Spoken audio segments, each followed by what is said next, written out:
What is going on, everyone? Welcome to another edition of Smoooth Conversations, where the conversations are always smooth, and that is smooth with three O's. Don't forget, for those watching for the first time, thank y'all very much. Appreciate y'all. If y'all wondering, who is this guy? Who are you? Well, glad you asked. I am a professional DJ, host, MC, can do custom apparel, sound engineer, Mr. Jack of all trades. Need more information? There's a QR code on the top right of your screen. Go ahead and scan that. Not right now, but right now, and stay connected with anything and all things related to Smoooth Productions. Once again, that's Smoooth with three O's. Tonight, another incredible show is in store for each and every one of y'all. If y'all been watching these last few shows, I mean, even going back to the very first show, it's been just amazing conversations where we just have real, raw, authentic, emotional. I mean, yeah, very emotional and just being very vulnerable in regards to these conversations. And tonight, it's not going to stop. It's going to go crazy. The man, he came in here. He's ready. He had some liquid courage before the show. We both did. So we ready to hold it down and have a good time and just have, once again, a great, smooth conversations.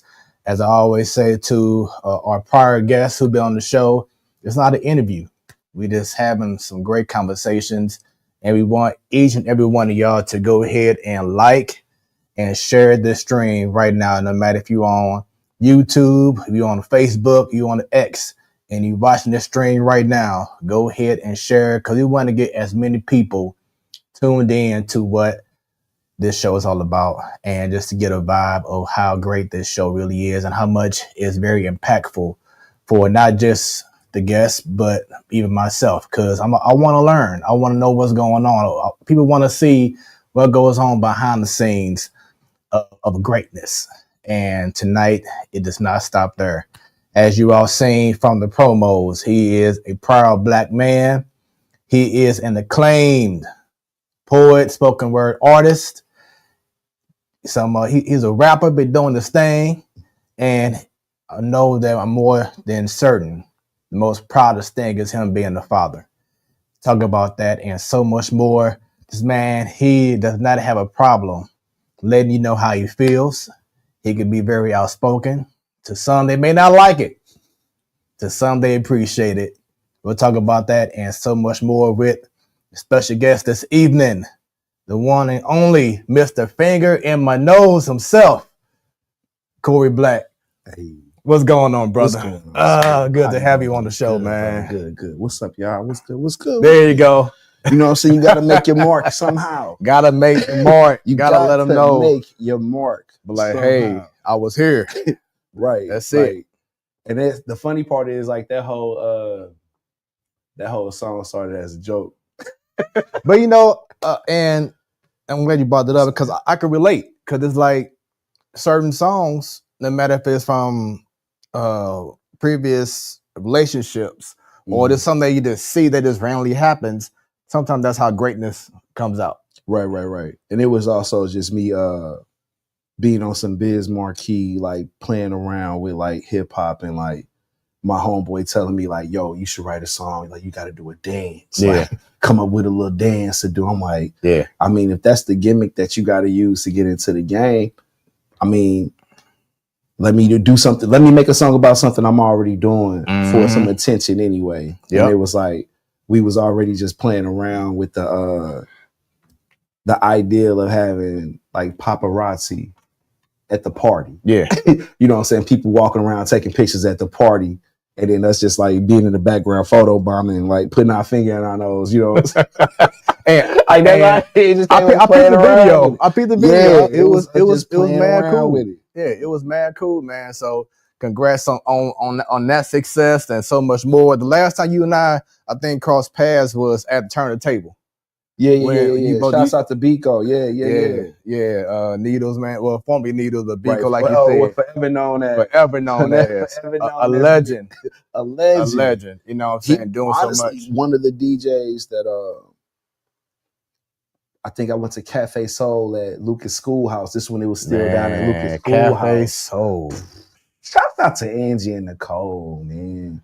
they put on them and Coco Soul. They put on something phenomenal down there, and it was me going down to Lucas Schoolhouse, and Needles was the DJ. He was like the house residency DJ at the time, and me having to sign up on the list to get on the mic like after like 16 bars of lightning or something, and from there him being like, "Yo, you want to work on some music with me?"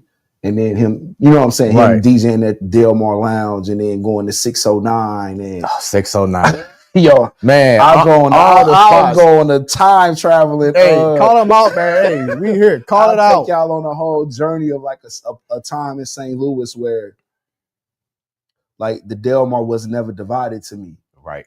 Like I ain't never really see because I was already part of DSEG program growing up. So I knew how to get across the little boundaries and whatever little red lines that the city got and break out of wherever I was at to try to get exposed to what I thought was cool. Right. Because I thought seeing the stuff like the Wu-Tang Clan in the 90s was doing was cool. Yeah. I thought the stuff that I saw what like Snoop was doing on the West Coast was cool. Like I thought UGK was cool. I thought Master P was cool. I thought Trick Daddy and 2 Live Crew was cool. Even Petey Pablo, you know what I'm saying? I thought hip hop was just gonna be way bigger than just what we were seeing before Nelly exploded. So I was just kind of just being a student or a sponge of just like soaking up where can we have the most fun in a place that feel the most dangerous. Yeah. Like, and, I mean, just to keep up with like some of these spots, I think about yo, we got into the conversation, didn't have no toes. Sure didn't. We ran off. Like, hey, and now, hey, you already were. Okay. Disclaimer. Disclaimer. It might go out the rails. I'm staying focused though. You see me say I'm staying focused. Yeah, I got you. But now, hey, cheers to us, man, doing what we do, and for a great conversation tonight, much success. Now, going back, you brought us some cool spots, but like I talked about this with actually Blue Rain last week, but like the Red Sea. You know what I'm saying? Don't get me started on that Delmar loop. Yeah, man. I know. It's Blueberry Hill, Blueberry Hill, yo, the duck room in Blueberry Hill was the first place I ever used a fake ID. Like be at 17, trying to sneak in because they was doing shouts out to Biko and them again. They was doing the science. Yeah. And it would be like what KDHX would be having like the science live underground hip hop every Friday night. Blueberry Hill, Duck Room. I ain't even of age. I'm using my brother ID to get into the Duck Room, just to try to get on stage to freestyle at the end, so I get in the cipher. Yeah, like I was just hungry for the mic at a very young age, and it was mainly because like my cousin Pam, rest in peace, my cousin Pam. She took me to the Urban Hang Suite when it used to be in Dunn Road. Yeah. Because dude that used to run that, he used to work security at my church. I don't know, he'd be watching the parking lot on Sundays. You know what I'm saying? Like telling us about like, yo, y'all should come and check this out instead of coming to Bible study. I'm like, nah, bro, like we good. Like, but then I remember my cousin just taking me up there, and it's like she let me get on the mic, signed up, and I was probably 16, just jumping on an open mic, and then realizing like, oh, I got like a talent with this. Yeah. And then it wasn't until like further, like, I guess, growth in life where I started really honing more into that. But just going like to the Delmar loop, it was making me feel like I was back on like Sunset, like when I was like out in Cali and going and like on my little escapades and from Pendleton, like just trying to explore Hollywood and LA and stuff. Like, oh yeah, like it's people from everybody town that's, you know what I'm saying, to put a star on the ground for you. Right. Just Rich, when I asked him about what's something that St. Louis can do to just pretty much just be better in certain facets, his number one thing was fix the potholes. But something else that he brought up was he said that that stretch on St. Charles Rock Road should be like the New Orleans version of Bourbon Street. Absolutely. Yeah. You know, and I'm like, man, that's a great idea. Like, it's a part like over there, like in the Wellston Loop. Excuse me, should I say MLK? Well, I mean, it's still like, even if you, because like right where Lucas and Hunt ends or begins, however you want to look at it, depending on the direction you're coming from, like where St. Charles Rock Road stops is where Normandy School District starts. So it's like all of that is like Martin Luther King, like that same route or whatever. But like, that pocket to me around the Western Loop should be flourishing in a way that like Kinlock once was, or the way that I guess you could say like the South Side, like in those certain areas where you got like Lafayette Square, or you got these thriving neighborhoods in St. Louis that don't reflect no rich history on no level, but the ones that do are decaying. And like, that's something that my wife can't, and shouts out to the wife if you watch it right now, love you, see when you get back home. But one of the things that she can't stand is just seeing so many vacant buildings. Oh, yeah. Like, it's really hurting, whether it's downtown or in the county. You're seeing so many vacant buildings that either need to be taken down or... And that's the thing, like, I think they be trying to keep it like that for so long just to keep bringing the property value down. So eventually, I mean... We all know Joe Ed was going to buy it up. He buying up the rest of U City. He ended up going making that Washington University campuses. If you ain't looking at the West Side for real, like that's what gentrification really is. I don't mind saying it on our podcast because I know what I'm talking about. But just in case y'all are not aware of what's going on, they going to gentrify the West Side if we keep making it look like dilapidation. Like that's just what happens. Yeah. Like it's all part of their whole plan and the structure of how the city is. Yeah. So like she should be mad. Look at what just happened with the election. Yeah. Like, be for real. Yeah. I got the pink on because I voted for the ladies. You know what I'm saying? Let's be for real. Yeah. Like, we see what they want to do with the property because they know, like, how much value it has in it. Mm-hmm. But it ain't until we start seeing cranes over in the area that they start hitting us in the head like, oh, maybe we should put some money over in this section in the city too. Right. Because it's all about real estate. There it is. But, there it is. And, we just having a smooth conversation. Yeah, we are. And I was actually impressed that St. Louis was a state that actually voted for and won in regards to Kamala. Exactly. Same thing with Columbia and KC. But that's what I'm saying. Like, we know exactly what kind of community we live in. Yeah. Like, we know exactly who we live around if we pay attention to our neighbors. Yeah. Like, even me working on campaigns or just door knocking or just being in that terrain, whether it be with like Black Men Build or with Better Family Life or just in that environment of working in a community. Mm-hmm. Like I see that, okay, we not going everybody ain't going to understand the full picture. Mm-hmm. But even if you could just show them just one like glimpse of what's happening in front of them, that'll give them a chance to try to change something like immediately instead of waiting for somebody to promise them something. Right. If you give them a vote, you know what I'm saying? It's like, no, like people be wanting help now. Like they don't want to see what you gonna do if they put you in the office because they see what happens when someone's sitting in that office or if they give that duty or that role to somebody else. Mm-hmm. Like they end up having to depend on themselves like we always have done. And it's just like, it shouldn't even be getting to that in this climate that we in. Right. Knowing that people got the wherewithal, knowing people have access to certain things. Like we know now, like what we didn't know before things hit the fan. Mm-hmm. But now if you're giving people like, because they live in certain parts of the city, access to certain things, we see why y'all not cutting, like we see why you cutting it off to us because we over here. Yep. Like, but yep. And then that's the state of misery. And then like we said earlier, prior to the show, Tuesday changed a whole lot. It changed. That's the thing. We back into the world that we were stepping into in 2016. Like on some time traveler, like let's just go back to how it was type, almost as cliche as it sounds. They trying to make America hate again. You know what I'm saying? Right. It's like, and then it's like they use, if Joe Biden really wanted Kamala to be the first Black woman president, she would have just let her become the president by resigning instead of trying to give her 90 days to run for president. Because can't nobody win no presidency in 90 days. Mm-hmm. Elon Musk couldn't even do it. Right. He had to jump on Trump chain. Right. But still, the power seat was open for whoever wanted it. It was bound to happen because they didn't have no strong enough candidate. And that's just coming off of the whole Democratic Party. Mm-hmm. But that's who's to blame. Like, it ain't no the voters or nah. It's like, no, look at the strategy that was used. to put a Democratic president in office. Yeah. Like, you got to have 90 days on the job just before they even give you benefits.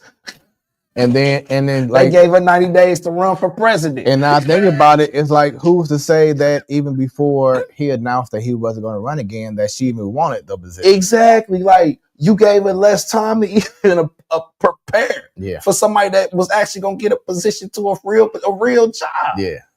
Being vice president ain't enough. Right. And that goes to show just in the ideal of who Trump would have had to run against if he wasn't running against Kamala.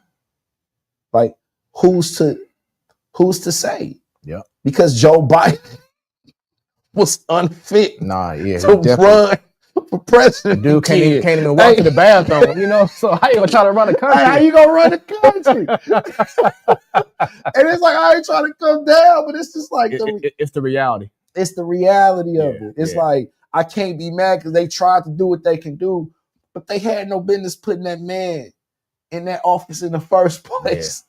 Yeah. The Democrats knew they had no business. Yeah. And because like that's all Trump was saying the whole time. Yeah. Too. That is I ain't even on Trump's side, but it's just like, it's wild that that's what he was saying, and then we watched it happen. Yeah. Because like, even if he would have ran. Even if he would have just kept the race going. It literally would have been the lesser of two evils that you're voting for. Because it's like, okay, he ain't stand a fighting chance. Yeah, so it's like, okay, with Biden, like you just said, he can't even walk straight or talk straight. and you want him to hold down our country versus we all know what Trump is about. So it's like, oh my God. 2 years in, he should have been like, I'm resigning. Yeah, that's a wrap for me. 2 years in. Yeah. 2 years in, he should have been like, I'm resigning. Yeah. Kamala's taking over. Yeah. And then Kamala should have started running for her presidency 2 years ago. Not 90 days. Yeah. Because then she would have had two years to get everyone prepare ready. The campaign. Exactly. If he could raise $1 billion in 90 days, this is why I don't be talking politics when I be drinking for real. Because it be making too much sense. It does. And I start feeling like I'm sounding like somebody that's not American. Mm-hmm. Well, once again, this is Smoooth Conversations. And we already starting off hot. But I want to talk about what we discussed previously. Something that has been a main topic on this show. Mm-hmm. Your thoughts when I say collaboration versus competition, especially in regards to here in St. Louis. I feel like collaboration versus competition is the ideology of people in St. Louis feeling like there got to be like a standard, like or a ladder to climb that is showing a leaderboard. Like if you create a leaderboard in your mind, you automatically put in a top spot on some level on that chart. Mm-hmm. And if it's not like a linear thing, like you're gonna run a race that's gonna have you spiraling up or spiraling down. And that's how I see most people crashing out, because they either trying to chase something that's invisible and they realize they get to the top and ain't nothing there but them. Mm-hmm. And then they got to come back to reality and get grounded. Mm-hmm. But then if like the people I see running like that linear marathon, like just running that fucking race to keep pushing it forward. Yeah. They're always working with people or pushing people forward or pulling people with them. Like it get lonely at the top because you got to drop the pack the higher you go, because it's the altitude. You know what I'm saying? The altitude going to keep getting thinner and thinner. Mm-hmm. You're only going to be able to carry so much weight. But if you at your level or you at like the peak and everybody compete with you, you'll never blow the speakers out. Right. Like, and then also while you're trying to get to that higher level, which in regards to the competition part, it's the way that you're trying to compete in which you're trying to knock other people where you don't have to. Or not even knock them where you don't have to, just putting them in the frequency where you think they sound good. Yeah. Like, I'm not going to turn up the bass if we trying to hear the strings. Mm-hmm. And then when it's time for people to play the violin, like a bell, for example, you want that solo to pop, you got to let that solo pop and make the song right. Yeah. Your part going to come if you in the orchestra. But as long as we all playing our part, we making a beautiful symphony. Yeah. That's how I look at the city. And also, it sounds like from what I've been talking with other people about, and like the vibe has been the crabs in the barrel mentality has been killing us. Yeah, because everybody again, it's the leaderboard. If you steady trying to climb up, that's why my whole motto has always been never come down. Because even if you at the top of the, either somebody gonna pull you down or you're gonna fall out. Right. Like, so you got, it's nowhere else to go if you at the top. Just never come down. Yeah. So the reason why I brought that up is because over the last few years, I'm very observant in regards to social media. So I see a lot of things. Like you see, like the Kendrick Lamar, Drake beef. You seen this beef. You seen that beef. Yeah. In St. Louis, what I have observed the most beef that I have seen on social media from any other thing has been spoken word. Oh yeah. Why is that? What's going on with that? Bro, the spoken word beef is what it is because the poets are poets. Like, you don't listen to poets unless they're talking. That's most people. Most people don't listen to a poet unless the poet talks or until a poet speaks. So if a poet got something to say, everybody taking it damn near as law because a lot of people don't realize the power of their word. So it's easy to cause mass confusion if everybody telling you their side of the story. That's why so much beef. And if you got a melting pot and people want to get involved in the stew, people want to be in the beef, they're going to talk about whatever they feel, especially a poet. Yeah. That's why I was like, again, going back to Cafe Soul, I knew I was going to get to some place where the poetry in the city was going to get to the point where the music in the city was. Because I can see that, like, oh man, the poets got the entertainment. Like, it don't be the band, it don't be the host, it don't be the DJ. It's like people came out here to poetry. Like, they wanted to hear what the streets is saying. Like, they want to feel cool. Yeah. Like, they want to know what the fuck going on. Right. Like, I started seeing people wanting to get involved with like what the poetry was doing. And I just stood back and watched the poets get ran through the ground for it. Like, the poets getting chewed and used up. All because they saying how they feel and everybody attached to their words, but not paying of them. So of course everybody got beef. Because this is a city where you gotta, if you ain't showing that you making money here, you look like you done fell off. Right. Because everybody trying to have a hierarchy of look what I can do with my talent, look what I can do with my gift, like look how knowledgeable I am with my craft. But you gonna need the poets without the money regardless, because somebody got to report, hey yo, this was happening in the streets. Yeah. Hey, this what's going on in the beauty salon. Hey, this what they talking about in the barbershop. Like, you getting your news directly from the poets. St. Louis breeds the best poets in the country. All of the poets here know they sharks. Imagine putting sharks in a pond. You ain't never gonna find nothing but ducks. It's nothing but ducks after that point because everybody ducking the fade because there's nothing but sharks. Yeah. We in the city full of poets that's sharks. And if it's sharks in the water and you don't know how to swim, you get ate up out here, bro. You getting ate up out here. It's a wrap. It's poetry. It ain't rap. It ain't a rap. It's poetry. Yeah. So speaking of rap, do you feel that, because I said this too last week, but isn't rap pretty much just a bigger form of spoken word? I don't think so, because it's like, to be a rapper, all you got to do is know how to rhyme. To do spoken word, you at least got to be an MC. Like, you at least got to know how to master your craft, or at least move the crowd. You know what I'm saying? Because hip hop is its own culture, and poetry is its own world. Like, it's almost like you trying to marry two different platforms from two different spaces. Gotcha.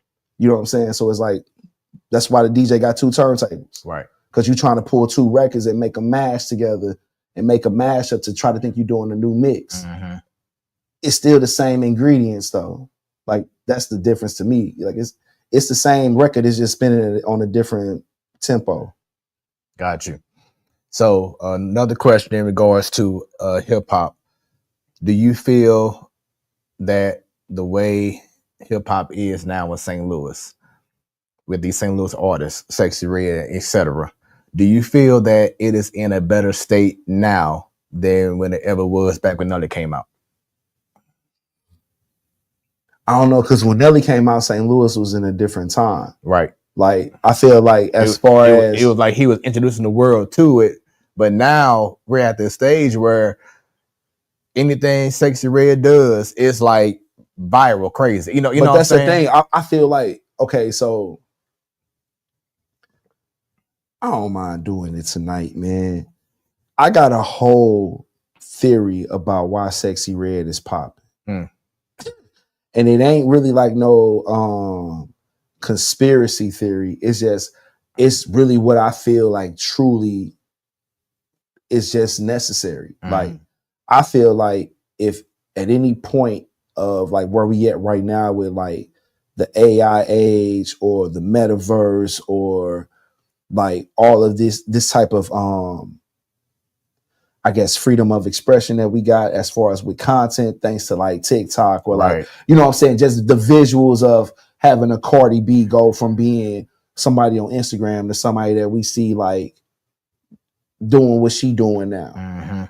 If that kind of influence come with people just having personality, then to me, the quintessential woman in the 21st century is always going to be a chick that act like somebody from STL.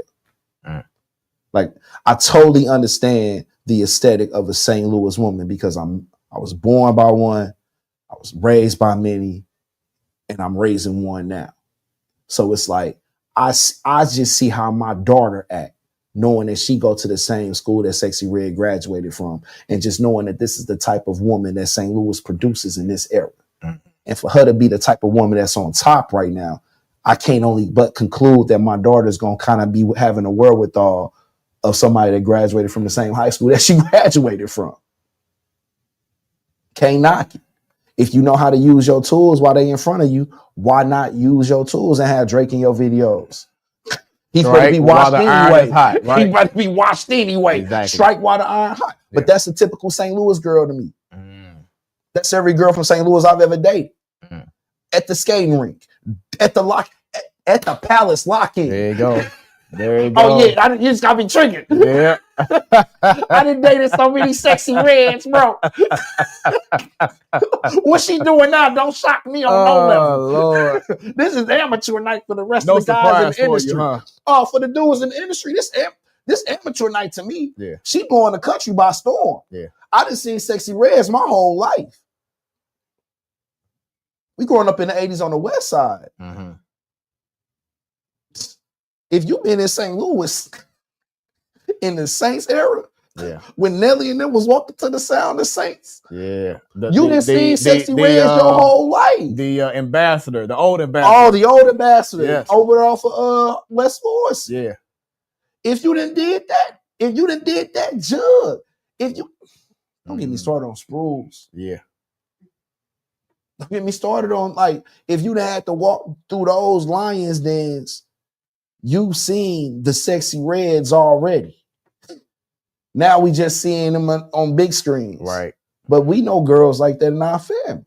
Yep. I done grew up with girls like that my whole life. I ain't never not been around women like that. So to see it popping right now, it's like, oh yeah, about time y'all done caught up. That's who be coming to my open mics.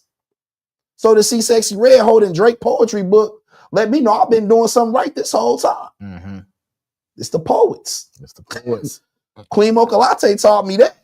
Oh yeah, the poets gonna bring the vibes. She said, now you know the poets bring the vibes. Cause that's what I had to say when I asked her, like, yo, I think I need to start my own open mic. She's like, you better not miss out on this. Cause she was doing God lyrics. Yeah. Rich was already doing lyrical therapy. I was like, Cave, let me get the last Sunday at blank. That's the slow one. Let me get it. That's what made me start doing poetic justice. Nice. Now we get into it. So you already know you seen previous shows, but I'm really big on moments. You know what I'm saying? I've just been blessed to find certain moments that I want to bring out to the guests just to kind of get their vibe, and how they feel when they see certain things. So Okay. let's go and have some fun, man. Let's talk about this one right here. Let's talk about it.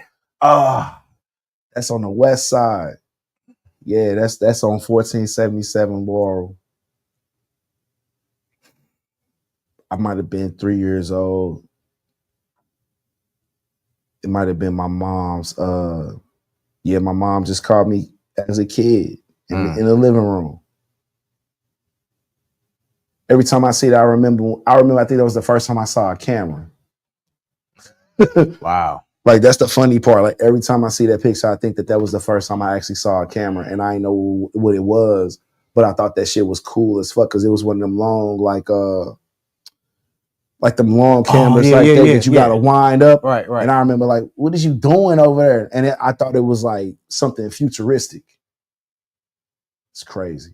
So the man that you are now, what would you tell this young boy if you had the opportunity? You don't even know what you're about to be. Because that's what I be telling my daughter. Like, even when I look at that, it's like my daughter's baby picture.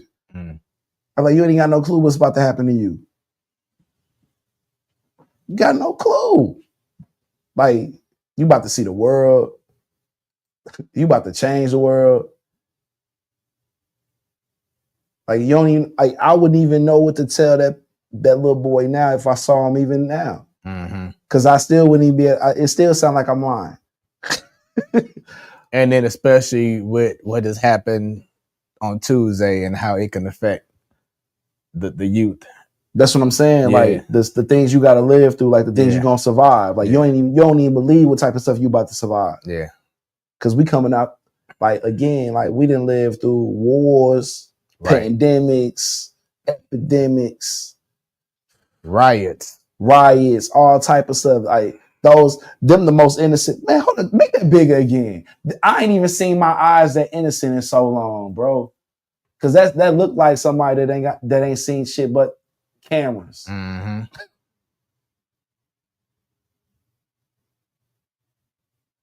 Happy kids, man. Happy little boys, bro. Let's talk about this one right here. First grade, Parkwood Elementary. Parkwood, okay. 1989. All the Vaseline that was in the jar on my face. All of it, bro. Shining. All the Vaseline on my face that day because I knew it was picture day. Buttoned my shit up to the top. Only because I knew they was not finna come for my head that day. I felt too clean. I got no edge up. Right. But I remember, like, the face that I'm making, it's literally me looking at the woman that was trying to comb my hair. It was because, again, it's the D-SAN program. And I'm like, you just try to comb my hair, you want me to smile? And she was literally like combing my hair. You could see, like, my hair combed to the back low key. Right. But she was trying to comb the naps out of my head. But I had my shit like scrunchy. Like, she made my shit straight so I could look like I was clean cut. But I had just like a little messy, little nappy, little whatever. I was clean that day though. What a time, huh? Oh man. Back on Laurel. That's my brother. He a year older than me. What's his name? My brother Michael. Mike, okay, Michael. Shouts out to Michael. Hey, Chuck, we outside again, bruh. If you ever see me go viral on TikTok, singing Whitney Houston. What song? I Have Nothing. Hey. Lip syncing it. Hey. He in the background with dreads. Every time I did something in my life while I wasn't supposed to be doing it, he was there. Broski was around. I don't know how he magically appeared, but bro be around. But yeah, that's us in my we actually, I think that's like my mom's bedroom. We just in there like wrestling, and somebody came in again with a camera, caught us fighting in the house and shit. Do you feel like moments like this is what's missing with this generation now? I think a lot of young brothers don't know what it's like to have brothers. Like, I just really genuinely think that they don't know what it feels like to have genuine brothers of the like cut from the same cloth, same blood, and knowing what it feel like to like, yo, y'all gotta watch over each other. Right. Like, Right. it ain't gonna be none of us around. So you gotta listen to what he say, and you gotta trust that everything he tell you gonna keep you alive until we get back. Like, I don't think that the generation now even understand what that's like without having a cell phone.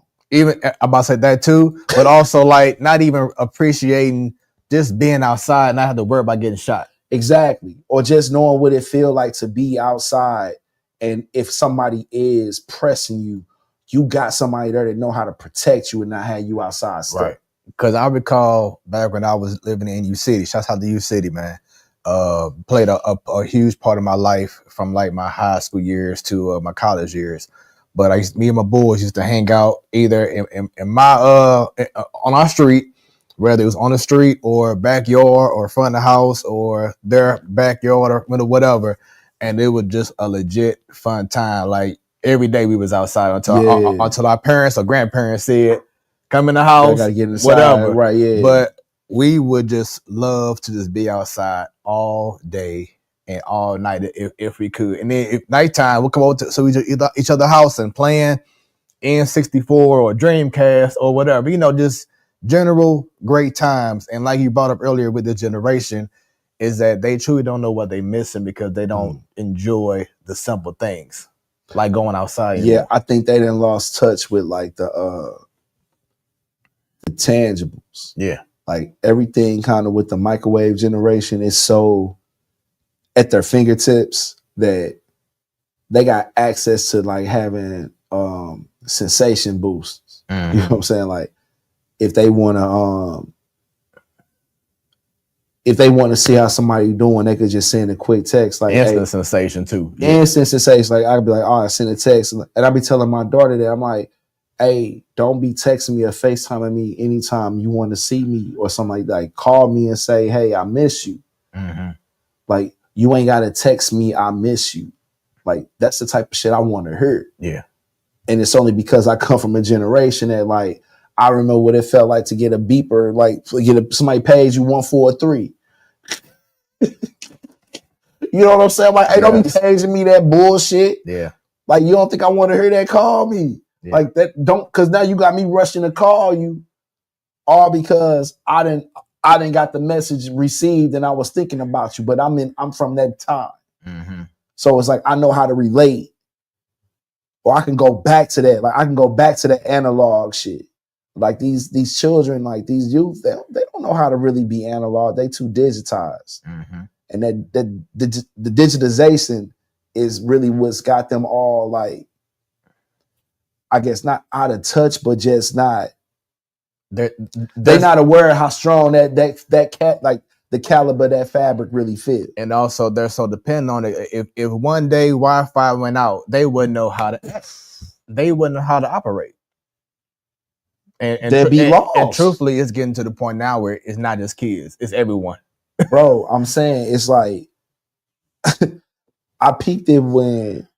See, now we get into the deeper realm of the conversation. Yeah. I just peeped it when, again, like I'm a veteran, like Veterans Day coming up. So around this time of year, I'm always thinking back to what I even wanted to join it for. Like why was I even on that trajectory type vibe? So I definitely was on some when I went to the recruiting office and I saw like the Marine recruiting poster, and it was like half a Marine and like the other half was like digitized on like some, and I'm like, oh, so y'all getting us prepared to fight in the future. And then it's like they came with the Woodland Camrys, and then they switched the camouflage to some digitized camouflage, and all of that stuff changed because people were using infrared lenses. Yeah, see, that right there is a man that was ready to die. It's as sad as it sounds. I love this picture because this, if ever I needed to know how I look when I'm ready to punch somebody in the face,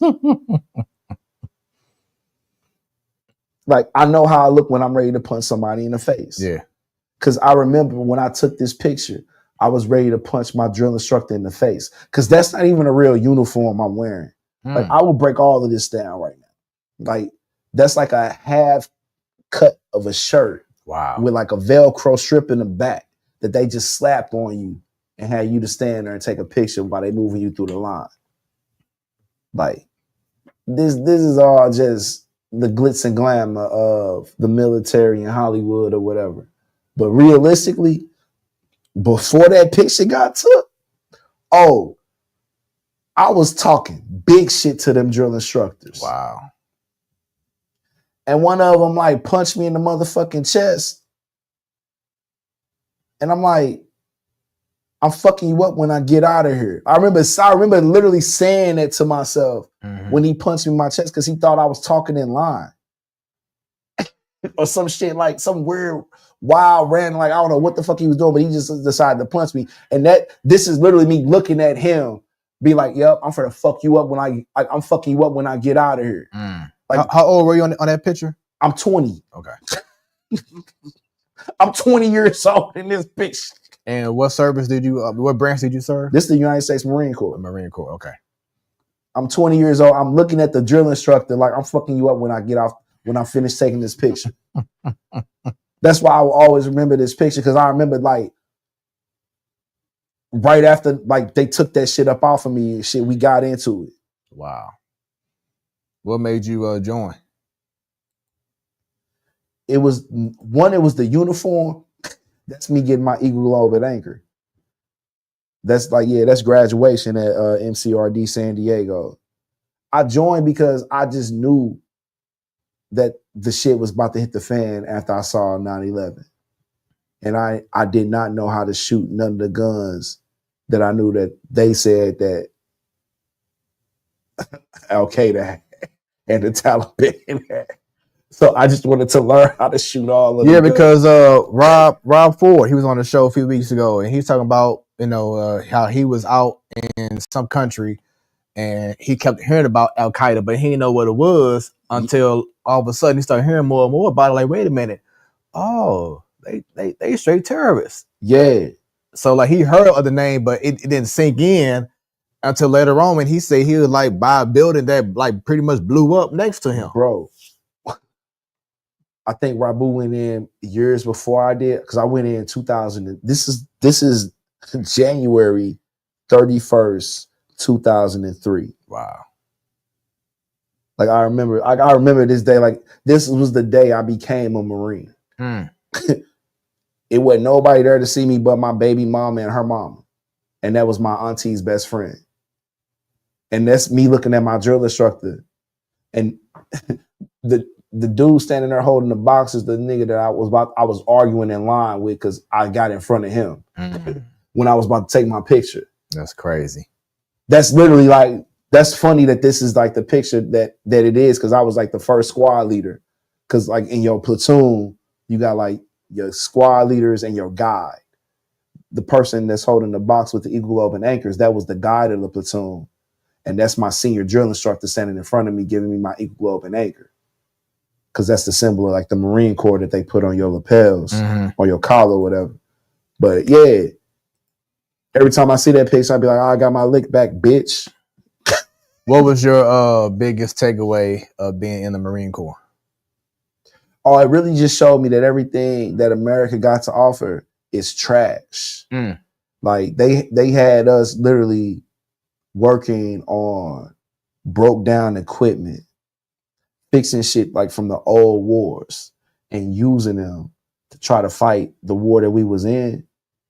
That's why like wars make so much money, because they got to make new fucking shit, because the technology be so fucking old.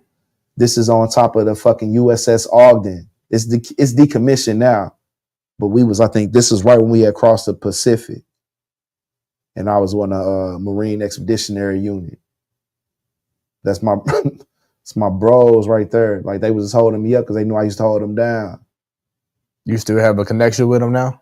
Oh yeah, like Lamita, the black dude that's holding me up right here on the corner, Haitian dude. He only joined the Marine Corps to get his citizenship.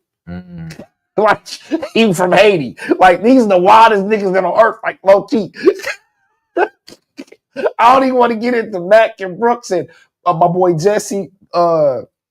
He just retired. He just had his retirement up Iowa. My boy Lennox, he out in Northern California. Like these is dudes like from the Bay Area that taught me a lot about California. But yeah, these is the bros, man.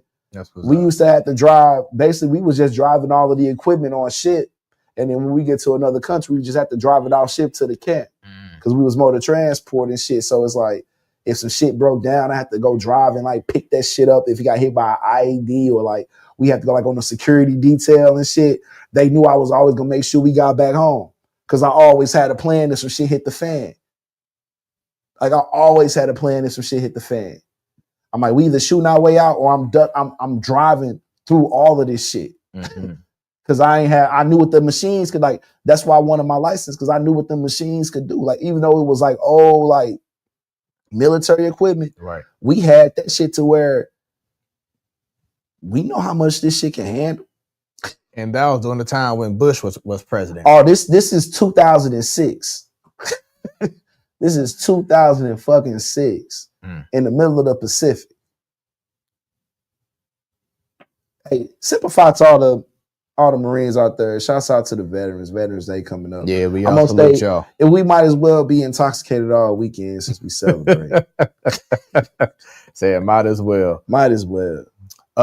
Let's talk about this picture right here. I know that it probably speaks volume just seeing the photo alone, but let's talk about it and what it meant. Oh yeah, this the night we had our men's circle at the Kena Plaza on the day of the nines, working with Black Man Bill. This was right after I want to say this was 2022. How much did what happened to Mike Brown shake you up as a black man? Like it's Mike Brown getting killed in Ferguson on August 9th, 2014. Like, it changed so much of what I thought was about to happen in my life. Like it totally put like a lot of things into a perspective that I kind of needed them to be in. Like you know when you get like ignited to do something, yeah, or like something like like what caused the fire of like your flame and passion. Like I always remember that because it was like I was around people I love. You know what I'm saying? Like I was straight around like a lot of people that I love. And we were doing something for people that we love. All to hear that the one person that we was waiting on couldn't get to us because somebody just lost somebody they love. Mm-hmm. Like that's how close that. Like I'm waiting for my niece's dad to come from Canfield. He can't get out of Canfield type. Mm-hmm. And we at the park in Spanish. We at Bell Fountain Park having a back to school picnic for the kids. You know what I'm saying? Like, that's how the news hit me. Like, I'm like, what you mean you can't get over here? He's like, no, yeah, the cops just shot somebody. What you mean? Like, we trying to figure it out on our, like, personal level. Mm-hmm. And then it was just like, to get over there, it's like, yo, like, what's happening? Like, how is this happening? And who let this happen? And why we ain't stop? Like, how we ain't stop nothing like this from happening? Right. Like it put a lot of things in slow motion. It just put a lot of things. It's like we out here trying to straight have a back to school picnic for the kids, and the kids is getting killed by cops. Right. It slow everything down. You know what I'm saying? It make you wonder what you even doing it for, and how much longer can you do it? Right. And if you can do it enough. Like, so that it set a fire in me like, oh, y'all think I'm playing because I'm back home. Like, I took it personal. Yeah. I'm like, oh, y'all think I can't be everywhere? Y'all think I don't know how to check on y'all? Like, hold up. Like, no, let me start being outside a little bit more. Like, let me let y'all know that we ain't just out here letting y'all know what's going on in the streets. We really outside. Mm-hmm. Like, that's when it kicked out. I remember like 2015 was when I just started like going haywire, because I put out my book in 2014 and it was just like I wasn't even trying to call it shoot the messenger, but it was just like I had already had it set to go. You know what I'm saying? So just the fact that was happening was like, oh, y'all trying to push me, or y'all, this is a sign that y'all want me to be this beacon of somebody that's going to be a messenger. Pretty much what happened lit a fire. It's literature. It can't get lit without, you can't get lit without it. Yep. You cannot get lit without it. So I just use that shit as fuel. Because I'm like, I'm not finna be mad and go do something that's gonna put me institutionalized even more. Right. Knowing I just came home from the bullshit because they was trying to kill us in the desert. I see them trying to get rid of me. Like I watched it. I'm like, oh, this what y'all doing? That's crazy. Y'all sending us on suicide missions. That's crazy. Front line. But it's real. Yeah. It's real though. Yeah. It's war. Like that's what I'm saying. If it's a war going on, no man is safe. Even if you back in the rear at home, you still ain't safe. You got to deal with the effects of casualties of war, whether you on the front lines or back at the rear. Like, but to be seeing it though, like, it shook me up. I'm like, oh, this ain't supposed to be happening. Not like I know this behavior. This is the type of time I seen some Marines on. Like, I know this ain't cool. That's how I knew I had to get back home. Yeah. So once you start seeing the police start acting like they want to be cowboys or want to be on that type of time with civilians, I know what that come from, bro. They sent us off in 2004. Like all of that behavior is, to me, it's the mentality of men thinking that they gotta have power over other people. Like it says, like that's when masculinity get toxic after that, because every man also having their own like jurisdiction over themselves. Yeah, they start turning into what they moral compass gonna become. Because now it's like, oh, I know you're only doing that because you in a uniform. Take that uniform off. What do you become? If you ain't never had to wear no uniform, you don't know what it feel like. Right. But then it's like, if you're willing to die in a uniform, then what am I grieving over? Like, you supposed to want to die on a job. Civilians ain't working. I took the Mike Brown shit kind of serious. Yeah. I mean, as you should. I like whoever spoke to walk. The one person most walk away from this is the one that signed up that said they'll die for it. And from you going to being at war and like you said, pretty much being on the front line on suicide missions to now coming back here and watching police officers crash out. Exactly. You know what I'm saying? If you want to crash out, you could have crashed out in the desert. Yeah. That's where my friends did it. So just talk about just being a black man in general right now, and how do you feel, and what's something that black men can do to better ourselves? Because I had the conversation with Ralph Ford a while back about how we all know women have the power. We know, because without them, we're nothing. But what I also said too is that men set the tone. Well, it's not even like, I wouldn't even say set the tone. I'll go as far as saying that like, women have the power, but they know that they get the source from men. So like, that's the balance in that, because it's like, you're not going to get tested for real by God until God put a woman in front of you. That's how he going to test you. And let's see how you act. He going to see how you act. That's the only way to see if you're a man or not. Yeah. If we talking on the terms of like masculinity and manhood, like for me, I know you ain't no good man if you don't know how to treat no woman. Right. It's impossible. Like, I can't look at you as a good man if you ain't treating a woman right. So knowing that kind of authority come with womanhood, that's what power is. Like, I'm not going to give you a bag if I know you're going to blow it. If I know money is power. And if I know it's power in the P. If a walking bag walk in a room and you fumble a bag, it's going to let me know what you're doing for real bag walk in a room. Right. Like, that's to me what manhood is. I like it. I like it. Like, you can't really, like, I mean, you could treat all the brothers in the room with respect, but that might be because you either owe the money or you were scared of them. Mm-hmm. I don't know that. But if Shorty ain't feeling your vibe, guess who else ain't feeling your vibes in the room? How important is it for men to set aside their pride and just reach out to one another and say, hey, brother, I'm just calling you, just do a wellness check on you? Not only is it important, like, I was a conflict mediator growing up.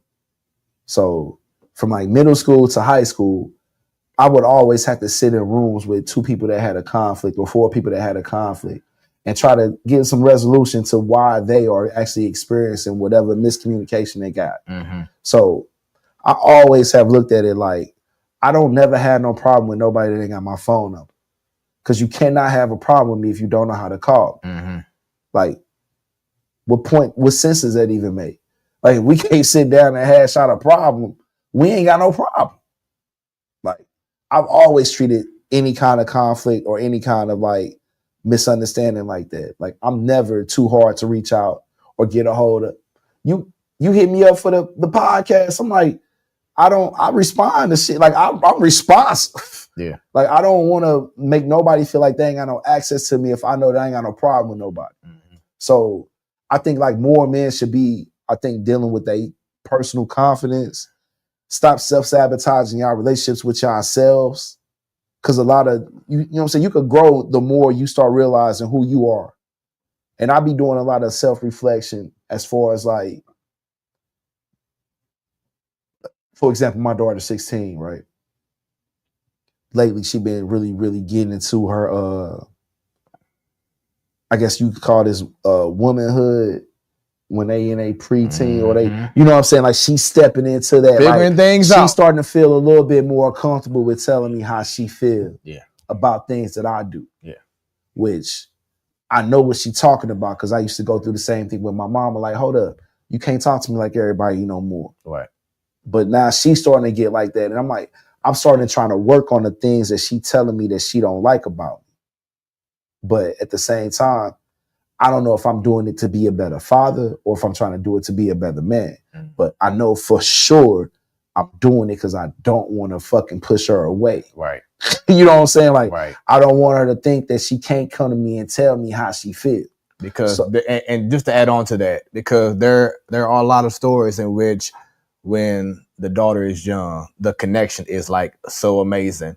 But then when they start to get to a certain age, that relationship may not be as tight. So like you said, you're at that point where you want to make sure that when she gets to that next level and phase of her life, that she knows that you're still right there. And still comfortable with like bringing it to me. You know what I'm saying? So it's like, if I know that I'm going through that with my daughter, like as a grown man, if you ain't got the testicular fortitude to just tell me how you feel about me, you don't feel nothing about me.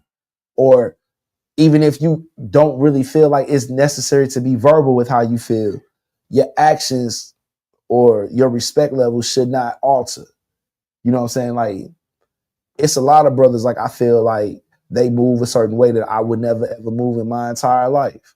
But I let them move accordingly to their moral compass. Mm-hmm. Or I let them conduct business how they want to, and I just know to stay clear if it ain't my judge or whatever. Right. But nonetheless, I'm never not gonna waver from letting them know how I feel if the opportunity presents itself. Or if they come to me with it like, nah, bro, it's never like that. Mm-hmm. If I had a problem with you, I'll let you know. So I look at it like a lot of brothers get sensitive where they feel like they get pressed on if somebody's just trying to like correct them or be like, hey, I ain't trying to check you, G, but I see that you're moving like this. It's not really becoming. Maybe you might want to fix that or work on that. Like, it's nothing wrong with taking constructive criticism, especially for me as an artist. Like, it's so many times I've been on stage, somebody's like, hey, bro, you wasting too much fucking time talking shit. Just bring the artist out. And I feel the type of way, but I'm like, yo, that shit have got my fucking show moving fucking better now. Like, right. I know how to take it and like run with it and not take it personal. Mm-hmm. So a lot of times, I guess a lot of brothers, man, they just either be handling business and taking it personal or they be trying to like let their personal life roll into their business aspects. Let's talk about protecting Black women and how much that means for you, man. Yo. So this is like right in front of the Martin Luther King Community Center. It's right down the street from like the house I grew up in on Laurel, on the west side. It's an urban league now, but like that mural we had painted when I was like maybe 14 to 15. But yeah, I can do all things through Black women that strengthen me. Shout out to the 4 Colored Girls out in Brooklyn. I bought that shirt in Brooklyn when I moved up to New York. I think Black women are like,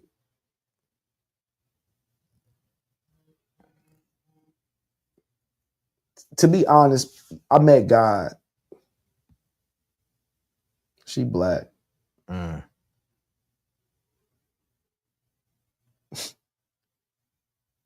Like, she Black, man. Don't let nobody tell you differently.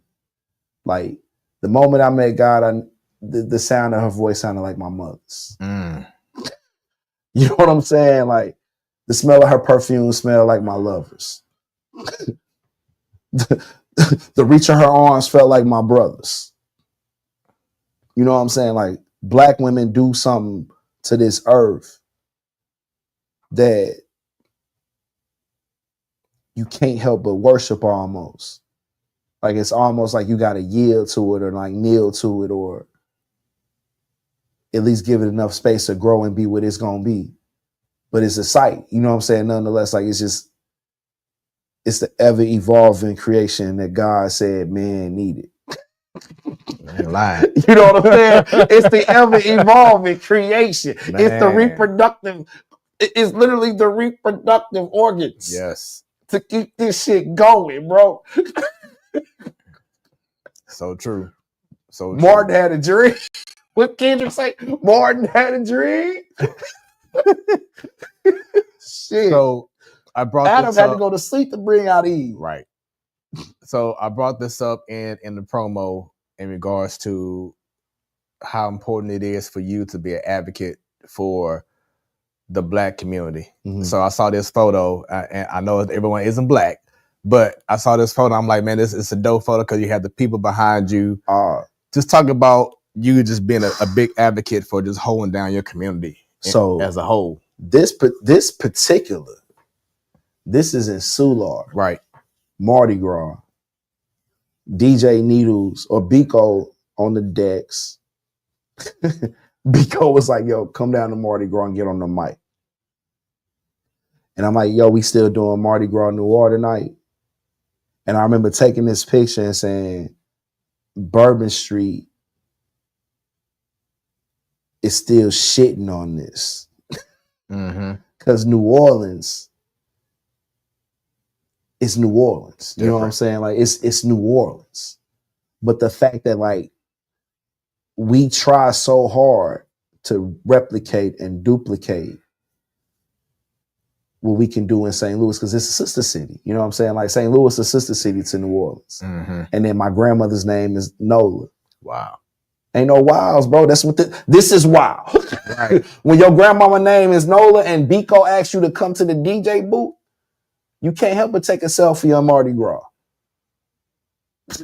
That's Black power right there. Yep.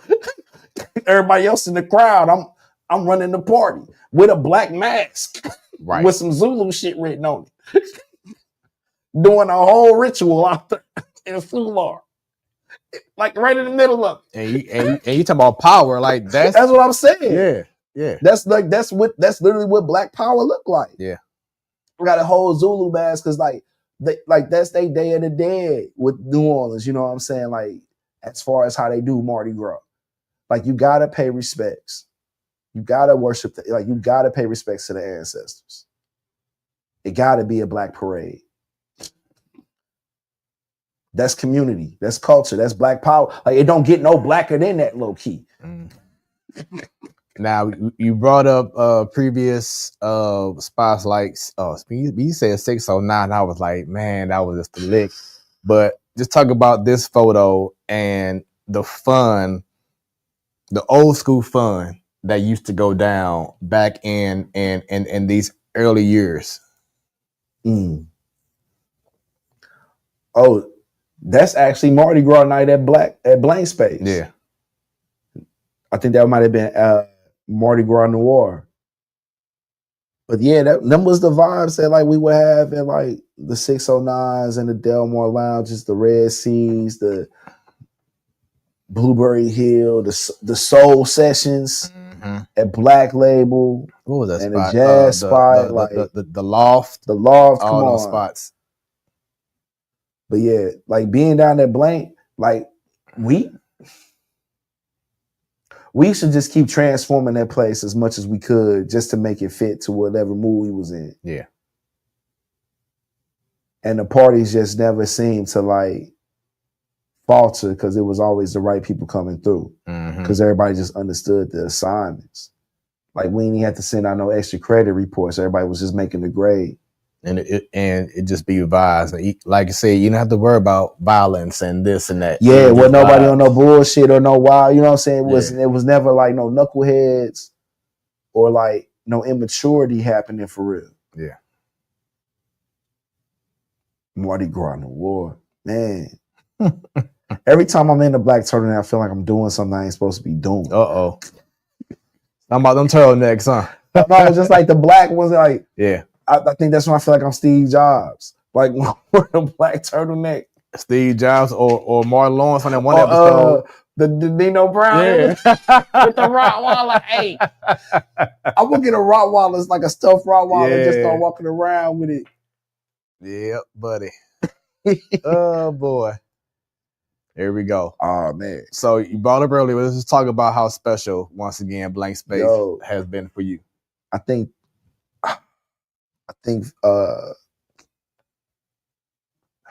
who took this picture? I could see. Yeah, I think Cleo took this picture. Cleo Jones. This was at Spit. We did a Spit at Blank Space because we was trying to do another event. But like me and Spade, at one point, Cave and Spade and like Coltrane and James and Rocky and Pace, we had Blank Space like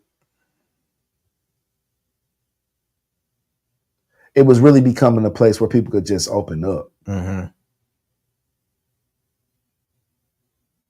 Like we wasn't really trying to we wasn't even really trying to be too much on some let's come up with something new or like let's make something that we think could pop. We were just like, yo, we got some open nights. What you want to do? And it's like, yo, let's do this. Let's do this. And then some of that shit would just work.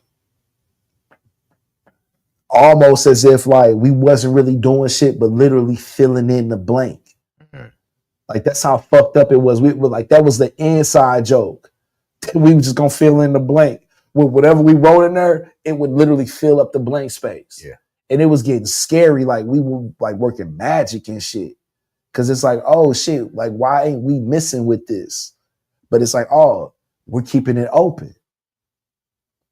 You know how hard it is to miss when there is no target? Right. Yeah. When you ain't got no target and you can just dump, you hitting every time. Yeah. You gonna hit every time and shit because every hit is a fucking hit. And that's what we was doing that's why we called it Blank Space though. Because we knew that like just keeping it blank was gonna fill it up. Artists crazy. But you gotta love them, man. Everybody can't do it. That's why I respect it. But that's, again, like you talk about collaboration, like that's why I like working with creatives and just people that just got the vision of just seeing what it is and knowing like, oh, we can make this happen if we work together. Right. Like, let's work together. And then it happens. Yeah, it's amazing. It's amazing. It's amazing. So let's talk about this picture, man. And talk about just the power of having that mic in your face, in your hand, and everyone is just you have their attention. Yo, this is being waking for 4 days in New York City. This is what it looks like when you stay awake in New York City from Thursday to Tuesday. And you finally make it to the open mic on Tuesday. And you're going off. When I was in New York, yo, I felt like I knew I could do whatever the fuck I wanted to do. Cause it was like every time I got hit with an obstacle out there, I found a way to get through that motherfucker. And I'll never forget like being at open mic that night and all the motherfucking New Yorkers feeling fucking entertained. Cause all of that shit was trash until I got up there. Cause it was an open mic. So it was like, you don't know what kind of entertainment you getting at an open mic. Right. And what nobody entertained. But I remember like the moment I don't know why. And I remember this shit because I remember I had my Black University fucking hat and my Ill Magic fucking shirt. And they kept asking me about my merch when I got off the fucking stage. Like, that's the only reason I remember this picture. But I remember the dude that took the pictures. I can't think of his name. But it's Mark Geffen open mic in New York. He do an inspired open mic on Tuesdays in New York City. And I just remember thinking like, I'm for the fuck they asses up because they ain't got no clue what the fuck I've been on for the last 4 days. And I just got to New York City. And talk about their reaction after you were done. That let me know that New York wasn't gonna get the best of me. Like it was me doing that open mic that let me know I gotta keep coming back.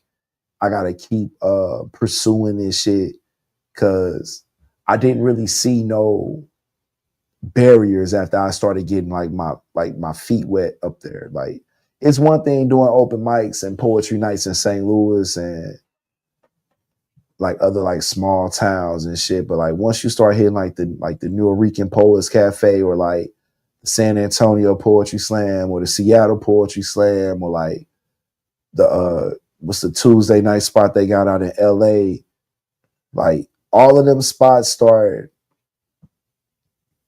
chipping the fucking shit away from you and kind of making you a little bit more, I guess, seasoned to like what come with the performance aspect of it. But yeah, I was definitely just ready for the world at this point. What inspired you to get into spoken word? Mainly it was me going to group therapy with the fucking VA.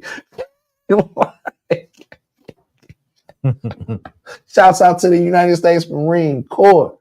Hey, I would go to group therapy and like I would start like reading out of my journal. And it would be like poems that I would, you know what I'm saying? Like shit that I was just writing was just poetry at one point. Like it didn't matter how it came out. It just, if I read that shit, it sounded like a poem. And once I started sharing it, the psychiatrist and the therapist would be like, hey, you should share this with other people. Because they was coming back to me telling me that the other dudes that was like the other veterans in the group therapy was saying that they was feeling better because I was in the group and that they was finding healing through me. And they was trying to set me out of the group. Hold up. Hear me out. They was trying to set me out in the group because I was healing all of the other veterans. Wow.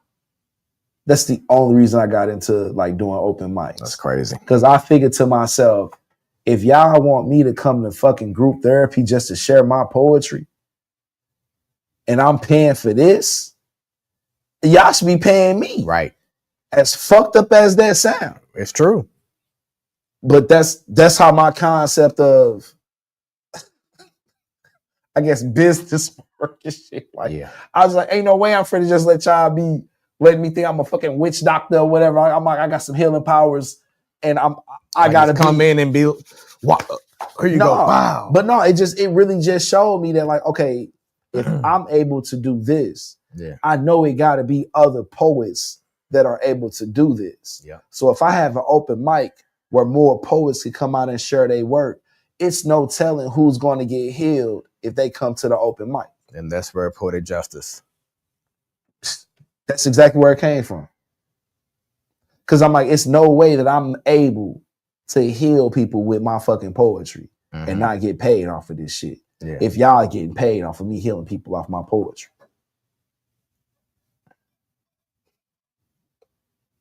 And it don't hurt. It don't hurt on no level when you from St. Louis. And Maya Angelou is from St. Louis. Yeah. And she writes all of the poetry in the movie Poetic Justice. And you just so happen to meet John Singleton. It don't hurt. It's poetic. It's literally poetic justice. Crazy. It's poetic justice, bro. I wish I could write it. I'm wearing a t-shirt from the Brooklyn Museum that say we wanted a revolution.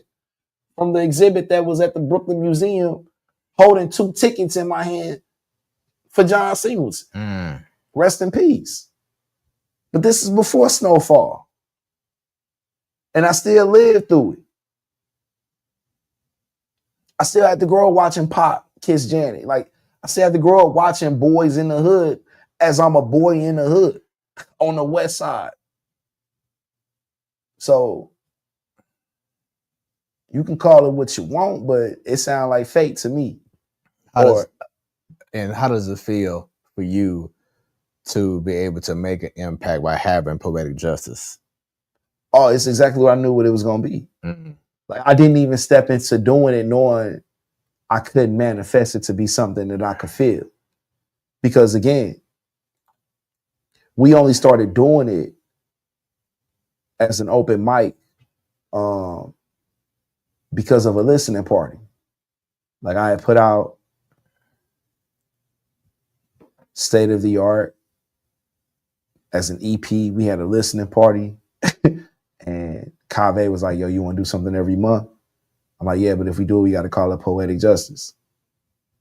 Like, because I just knew, like, I was not about to have an open mic without calling it Poetic Justice. Because I really didn't like Love Jones. And I related more with Pac and Janet. Like, it just made more sense to me. Like, I'm growing up on the west side. My mama work at the post office. My little sister know how to do her. Like, I'm already infused in this life that Maya Angelou is writing her poetry. It was just she from St. Louis. You said, alignment. She from St. Louis already. I'm already in the city that she writing about. She trying to live in Paris. I don't speak no French, but my daughter do. I might as well live a life that I'm already destined to live. If they should have it that my cousin got to get struck down while I'm trying to go make some music with him, I've already lived that life. That's poetic justice to me. If Drake and Kendrick want to fucking have beef 10 years after they make a song called Poetic Justice, or this nigga getting gunned down trying to save a girl on Crenshaw, I'd have been on Crenshaw already.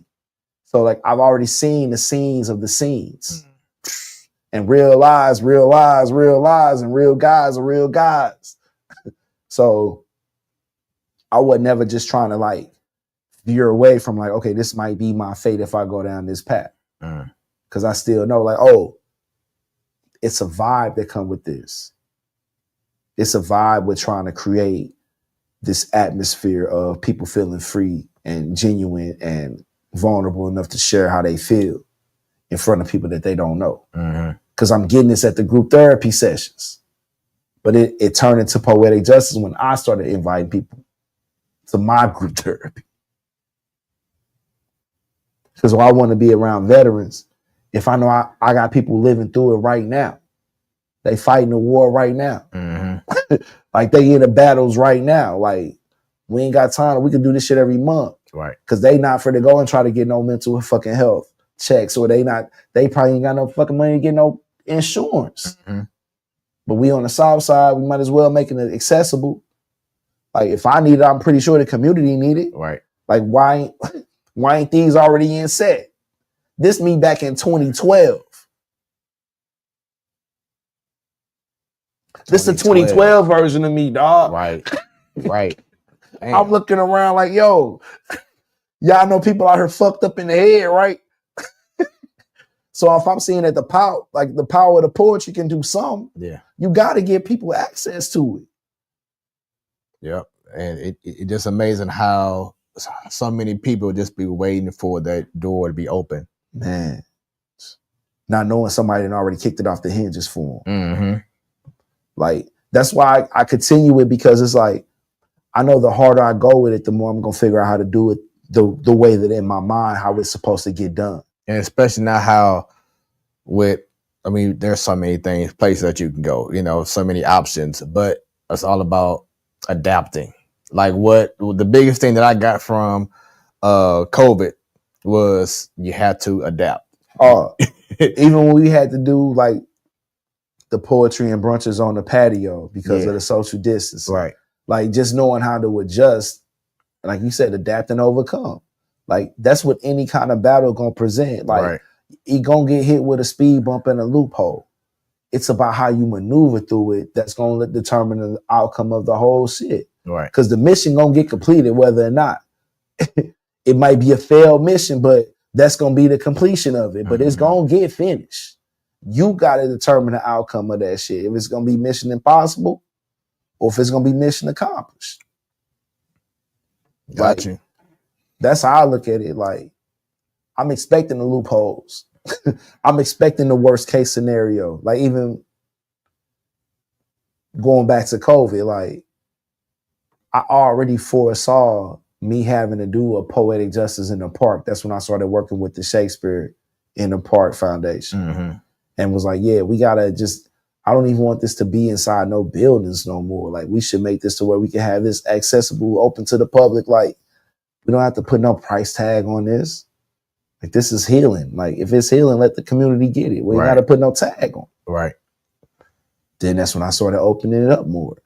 And that's when it brought bigger stages. Like, that's what brought more traffic to what was going on. And like, again, this is since 2012. 12 years of wave. 12 years of wave. Relationships. Let's talk about this relationship that you have with this man right here. The one and only POE. Teflon Poetics. That's the leader of the Crow Life, man. That's the general right there. That's the shouts out to Crow Life. Shouts out to J Stretch, Fresh. That's honestly one of the best rappers St. Louis has ever created. Like, he one of the best rappers we ever need. One of the best lyricists we never got. Like, projects nonstop. I put my money on him over anybody any day. Like, Nas, everybody knows how the POE goes. But yeah, Tepo, that's my brother, man.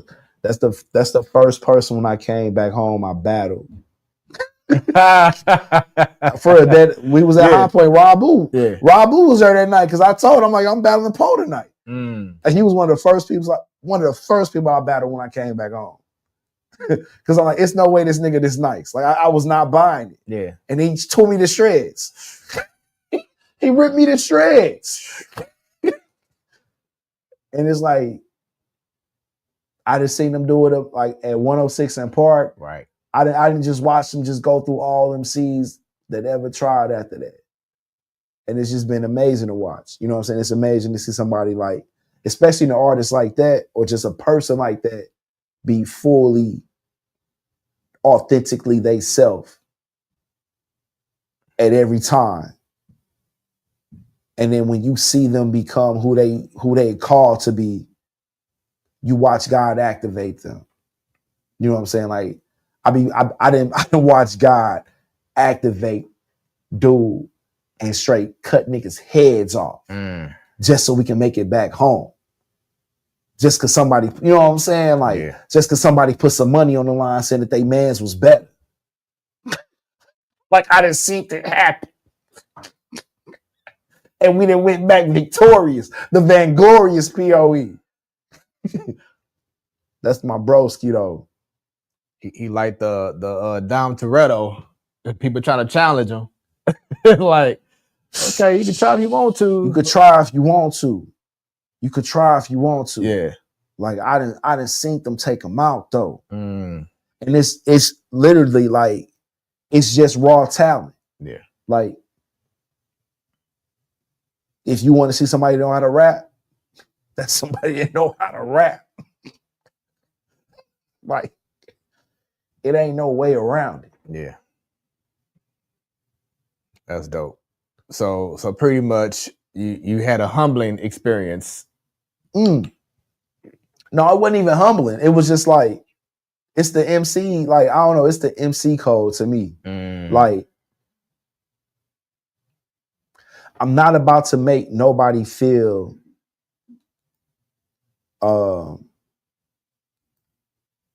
uncomfortable, you know what I'm saying, or unthreatening. But at the same time, if I know I'm an MC and I know I got skills, I can't let you think that I can't hold my own. You know what I'm saying? Like I gotta let you know, like, nah, bro, like you ain't finna walk over me and shit. Like we not even gonna do that. If anything, I'll get in the ring with you. But I'm not finna just be like an MC that ain't of this.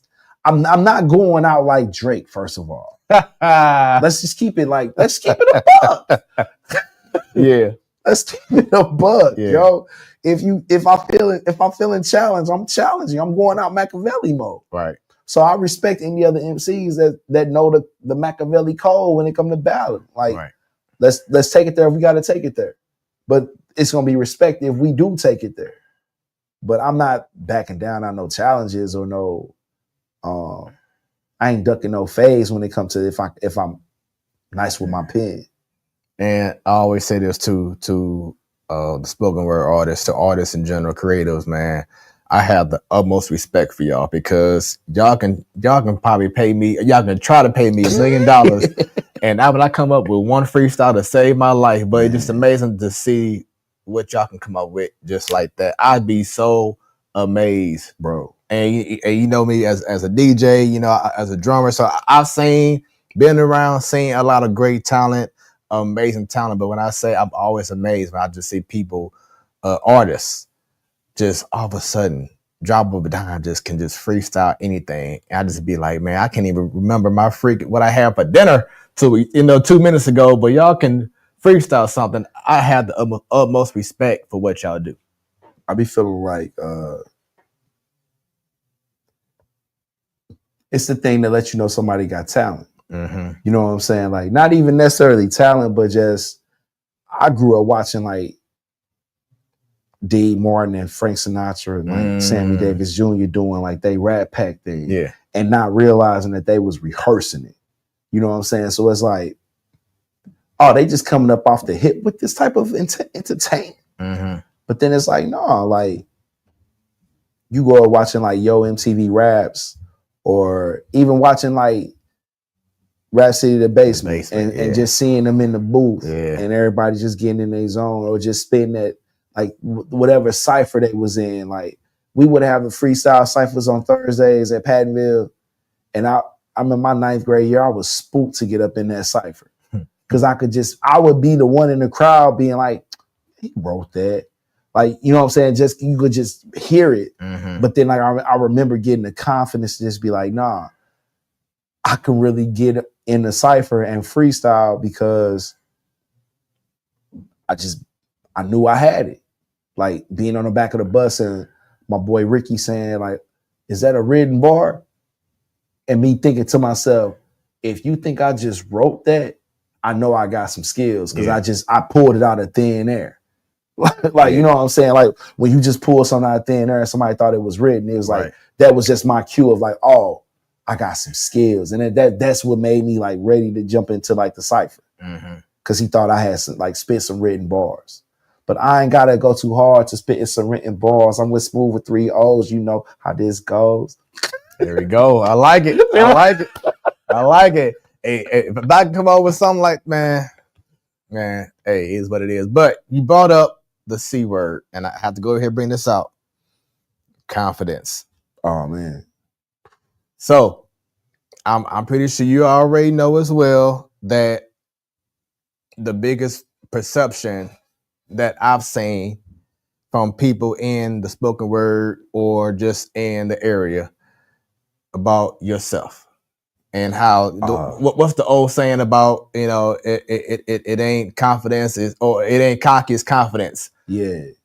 Talk about that and in front of the camera, let them know. But for those who say he's too this, he's too cocky, or whatever this is, what is your response to that? Because I know earlier you said how people would criticize if you were hosting an open mic and they said, "Oh, you talk too much. You know, you're doing this too much," and you took that in because you want to make a better show overall. Right. So just you as a man and the perception that people have of you being too cocky or arrogant or whatever it is. What are your thoughts on that? I always look at it like people not gonna give you grace if they're not giving they self some. Mm-hmm. So it's like I can't control how nobody feel about what I'm doing. I can only control how I feel about what I'm doing. Right. So it's like I know if I'm giving people grace, in my mind, I'm expecting people are giving me grace. But I instantly know that they not because they judging me. Because I'm usually not judging nobody. Mm-hmm. Like that to me is where like my confidence steps in and starts looking like arrogance. Because like I know you're coming. It's almost like being a comedian. And I deal with this as a poet so much because like if you're a comedian, people are expecting when they see you that if they paying to see you, you finna make them laugh. Like I talked to like Princeton Dude, Javon Biz, Willie C, like Arvin Mitchell, all Darius, all of these niggas like comedians. Mm-hmm. They got the cheat code. Like they got the real cheat code on your occupation. Right. Because if it's one thing I know I can't do and can't pay for, is no jokes. I'm funny enough myself. Yeah. So if I could pay to come see you make me laugh, you got to be funny. Mm-hmm. You got to be my life funny enough. Yeah. So if you a poet, most people depressed. You got to tell me how your depression better than my depression for me to believe that you really a poet. That's how people think. I don't work in that realm. I don't live off of like, I need to be presenting myself in a certain way so that you feel comfortable with me when I walk in a room. Because I need to be able to be the poet I am. Like, I'm not bringing you the poetry that sounds like depression. I'm bringing you the poetry that sounds like positivity. Right. So you got to see at least somebody living in a positive life to believe the words that they saying before they get to telling you how they feel. Because if I'm telling you that I feel like $1 million, it's going to look a little arrogant if I ain't got $1 million. Right. But I can't control how I feel if you send it around money. Because you paid $20 to see me tell you how I feel. And now you mad that you don't feel like how I feel, but you paid to see me. But if it was comedy, all I got to do is make you laugh. Or if I could sing, all I got to do is hit the notes. But the moment I start telling you how you look, now I'm arrogant. Because I'm telling you what it is. I heard. But that's what poetry is. Like you come in here with poetry. Like I'm not selling you nothing that I can't produce. I'm literally a product of my poetry. Yeah. St. Louis made this poet. Well, you ran off Maya Angelou. She had to go to Paris with Josephine Baker. Let's be for real if I start telling the city about itself. I just know what environment I'm playing in. I see how this city can suck up somebody's energy. Hey, the same city that pushed the NFL Cardinals out. The same city that had the Rams. Yeah, the Hawks. Every team you can think of that got a championship. Yeah. Everything that you can think of that had a championship in St. Louis left except for the boys that knew how to put a bird on a bat. And the blues. Even if you got to skate, you still got to wait. They had 50 years. Yeah. They made the city wait 50 years. Yeah. All because they knew how to skate. But the niggas in the field, they like up there with the Yankees and these boys. Yep. Like the brothers in the field. Yes. The American past. Yes. They royalty. For those who don't know, we on that poets on deck. They know. Yeah. Poets are on deck. For those sports heads who don't know about it, the second most championships in baseball history. Second most pennants. Yeah. The St. Louis Redbirds, them Cardinals know how to run it up. Yeah. We in a baseball town. I went to school with Satchel Page's granddaughter. Ooh, okay. That's what's up. It's bad out here in the streets. Yeah. Like, this is a St. Louis shit. So I don't never look at it as being arrogant. I'm like, no, I'm a product of the city. Mm-hmm. I'm only saying what the city telling me to say. Ain't none of this shit low-key coming from me. Because I ain't taking none of this personal. At this point, it's business. Yeah. Yeah. I got you. So something I know that you do take personal, we brought up earlier, and I brought it up in the intro, but that's being a father. Let's talk about it. I kill over her. We can put that on record. I hope that don't get banned on no countries, but yeah. That little thing right there, my heart and soul. If ever I had to come back again, I was coming back through this. But yeah, this a week out. What that say? Oh yeah, this is a week out the hospital. May 19th, was it 04?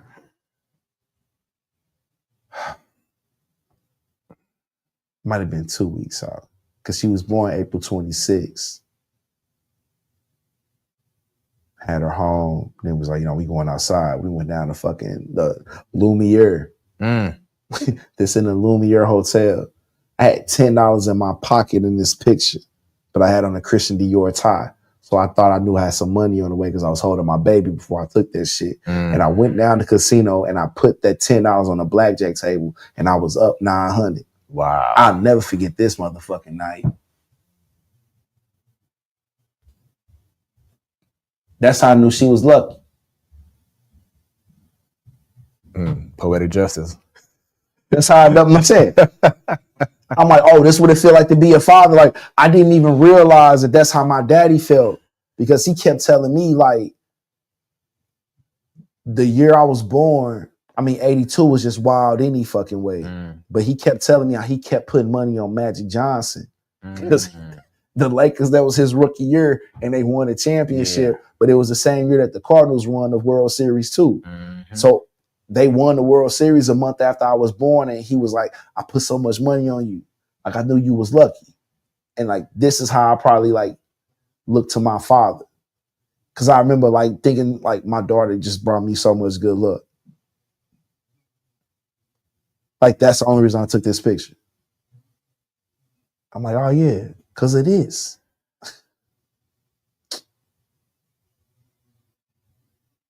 It's crazy. Hey, Courtney, if you're watching this, stop driving so fast. Slow down. They getting their licenses, man. Yeah. They getting their licenses. They think they ain't Hellcats. It's wild. Oh, that's our first grade graduation. Look, I'm in my Frito-Lay uniform. I got the Frito-Lay truck in the parking lot at the school. Oh, man. I stopped at Schnucks to grab her some flowers and ran in on her graduation. Yeah. Dad shit. Just talk about pure dad shit. Talk about the feeling, the amazement, but also the struggle of being a black father. So the thing is, like, I don't know how other brothers' daughters is. I got one that think that she Beyonce. So the diva land is really, it's escalated. Like, I don't even know how she even got us on this stage when we went to that Renaissance tour. But she just walked to the concierge and was like, we can't see the stage, the sound booth's in the way. Like, she walked up sounding so prissy. And then they just gave us 2 more tickets and a wristband, and all of a sudden we on the stage in a honeycomb hideout. Damn. We in a beehive hideout.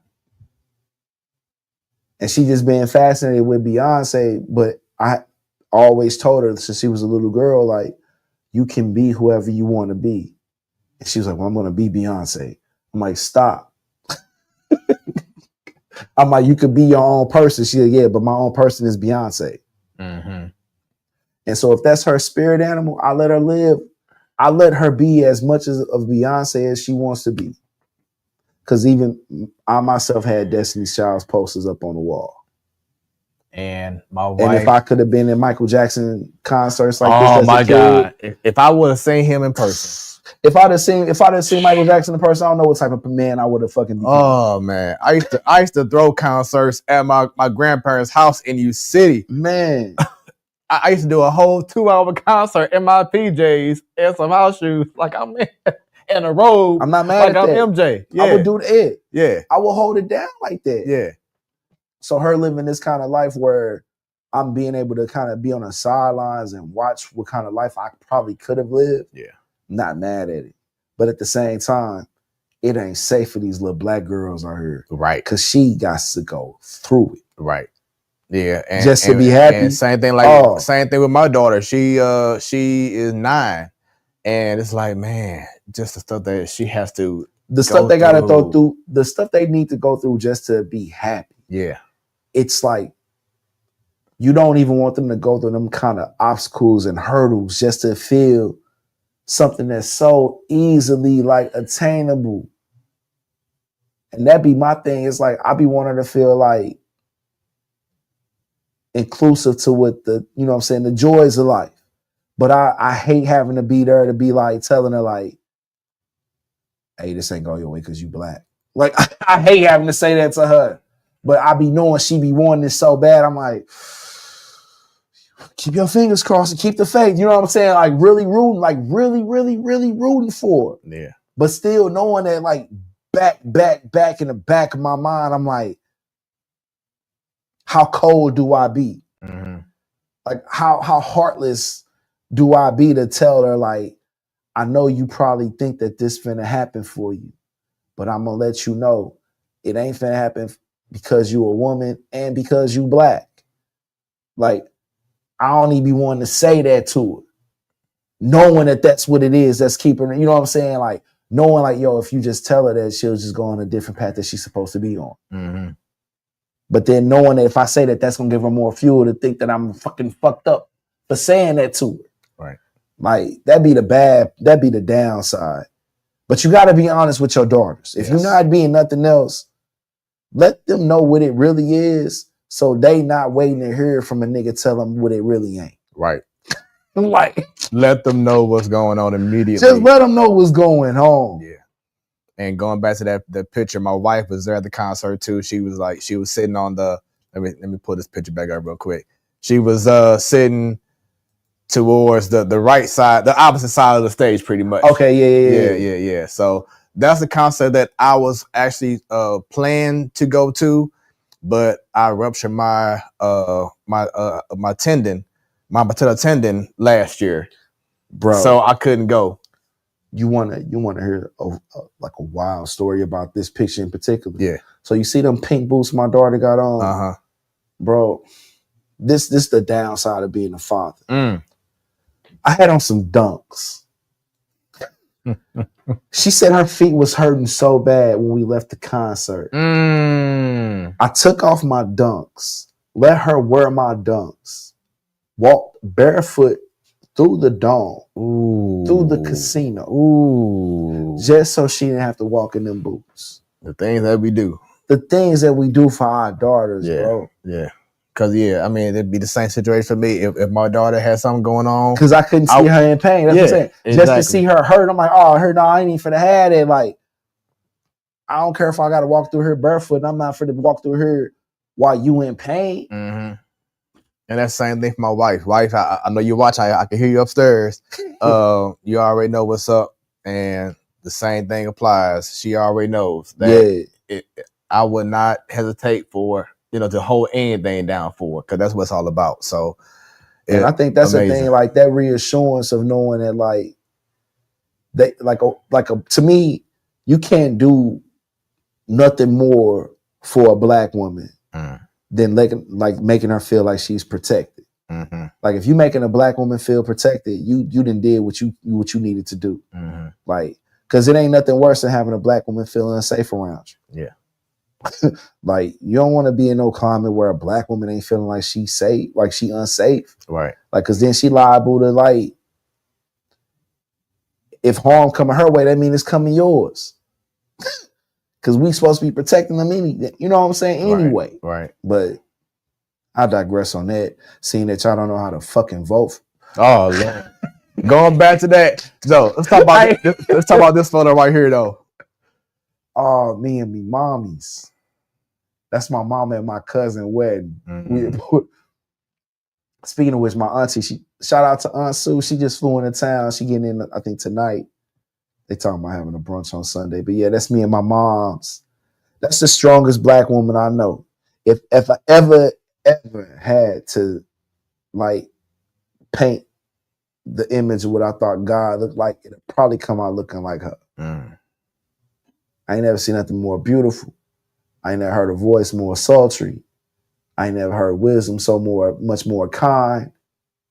And I ain't never, ever, ever had somebody that just saw me for who I really am. Like, that's what make our mothers, though. Because they know what the fuck they do when they make us. Facts. They know what they doing. They know what they doing. And definitely. They trying to do like she always say, I did the best I could with what I had. Yep. I did the best I could with what I had. Yep. So as we conclude this wonderful conversation, let's talk about a few things here. I know that you were promoting this. Are you still a part of this right here? Oh, no. See, so with ITV, they had me as a VJ, basically. Like, just doing drops. Okay. Putting on Thursday, like pretty much having Thursday all day, doing shout outs, kind of on a promotional run for the network. Okay. But it was a temporary position because of the I don't want to say the producers, but just more so the sponsors. Like, I wanted to have more of a Poetic Justice Live on the network. Yeah. And they didn't really want to move into that direction with me. So we just kept it with the advertising and the VJ stuff. But I was looking towards like more putting a platform for Poetic Justice to be on the network. Yeah. But it was just conflict with the sponsors. But it's still good people over there. Shout out to Kalanda and Marvin and Shay. Yeah. They all doing their things. I had Kalanda on the show about maybe 2 months ago. Great. For sure. Yeah, great show. Got to know her, hear her story. So we plan on doing some collaborations, in the future. And actually, like Andre Holman, I know him as well. Like, like Marlon and like the twins, they cool. Like, like I ain't gonna even front. Like, that was my first experience having that kind of exposure. Yeah. After working so hard as far as to get like a platform built, but like to get like to see this shit come from like Poetic Justice to like a network, it let me know that I actually had some sort of unseen gifts that I didn't know I had in myself. Like they had me reading scripts. I'm like reading scripts. I'm like, oh man. I'm like, let me just do some poetry. Like, you know, I was like, what am I really doing? Like, and I ain't saying I was feeling out of place, but it's just like I knew I was being way more of myself than what they was looking for. Like, I don't know. I guess I ain't made for TV, but I'm probably made for the internet more so than networks. I know this picture coming up has a lot of meaning to it because we lost his brother a few years ago. Let's talk about this one. Oh man. Huge loss. Big man. Dope. All right, so yeah, this at the all white benefit. I want to say I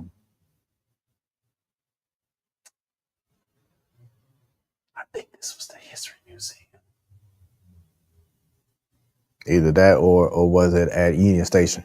Nah, this was at the History Museum. Okay. Because I remember, like, so if you look at my arm, I had just got my blood drawn because they was drawing blood on the first level at the History Museum for like checking for cancer or whatever. But yeah, like I see my boy Marcus about to take a picture of Orlando, and I was like, "Oh, I'm about to bomb this one!" And I jumped up like Jordan, but he had asked me to come in because the first one he had me come in and spit some poetry at was at the planetarium at the Science Center. Yeah, I think that was like the year before. He was like, "Oh man, you got me want to cry, man," because I just remember Orlando be like, "Yeah, so we doing an all-white party a little bigger this year," and him just telling me like how I was gonna go down there like that. Like I remember like being at the History Museum and like doing that piece and like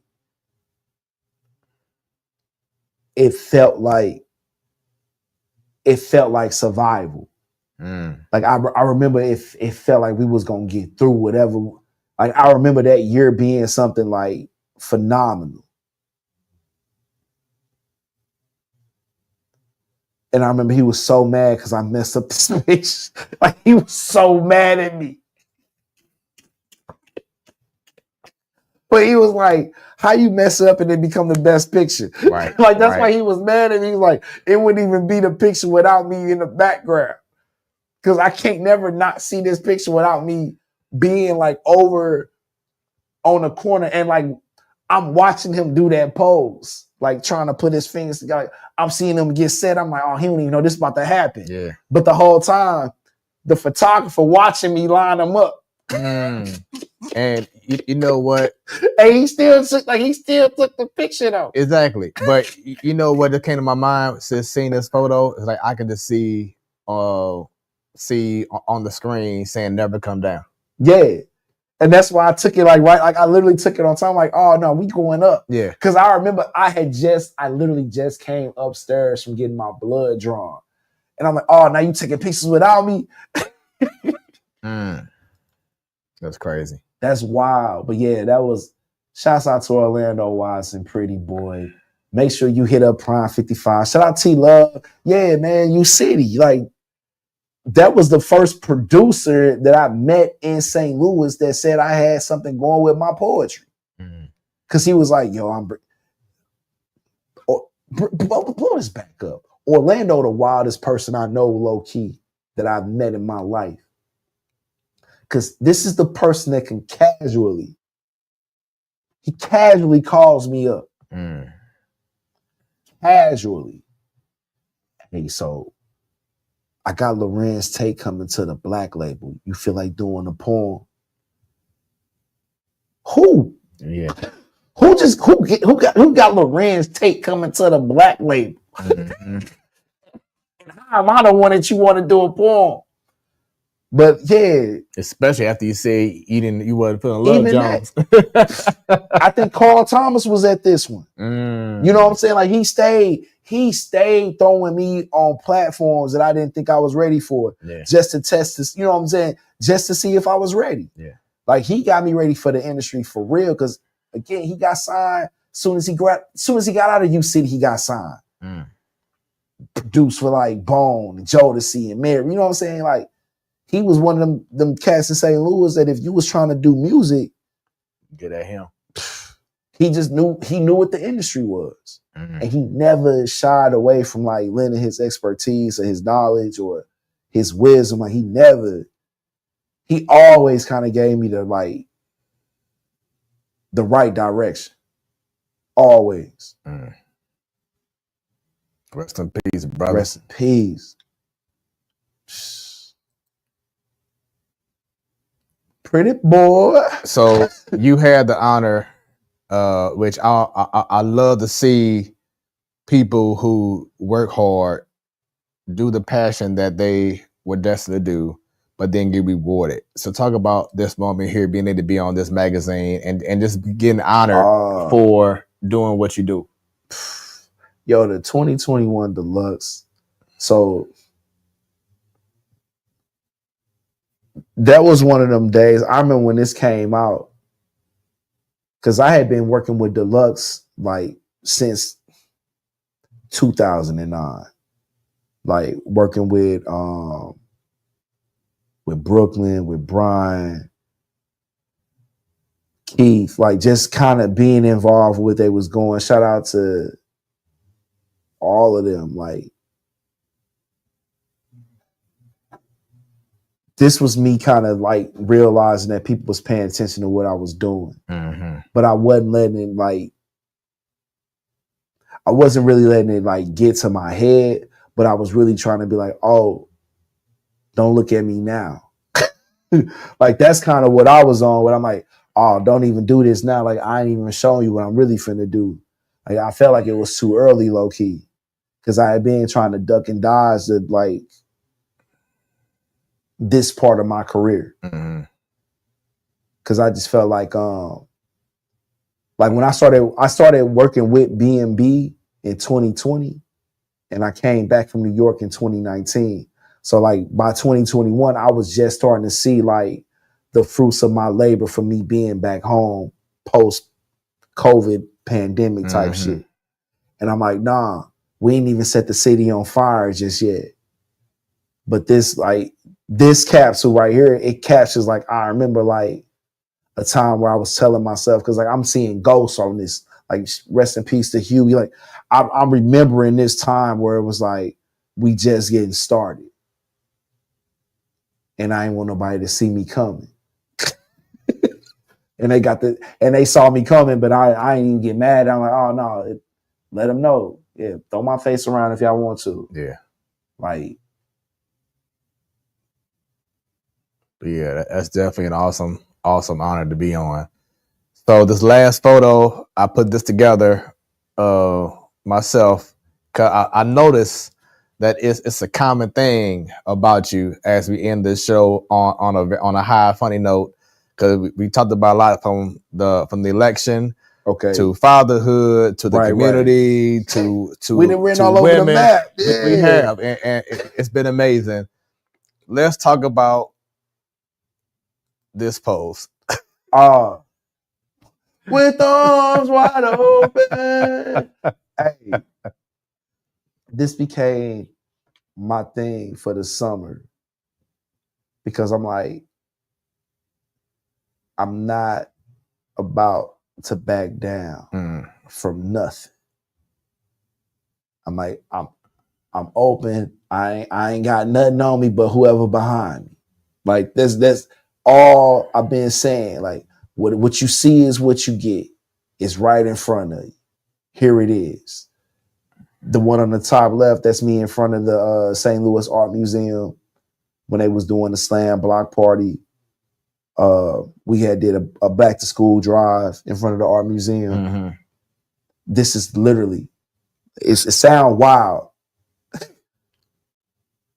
I'm literally opening my arms up because I see Trackstar the DJ and his wife and their daughter, Amina. And whoever took this picture saw me like asking Amina for a hug.